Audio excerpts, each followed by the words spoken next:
First, take any sketch you want. Then, take a red, black, and blue Posca. Then, outline everything with black. Now take your red Posca and color everything on the left side of your drawing, just like this. Now take your blue Posca and color everything on the left side of the line.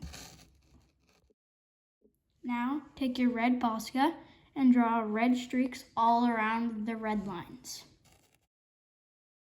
Take your blue Posca and do blue streaks going the opposite way, all the blue lines. The final step of doing the glitch is taking your white Posca and drawing white lines in between the red, black, and blue lines. Now you have your glitch.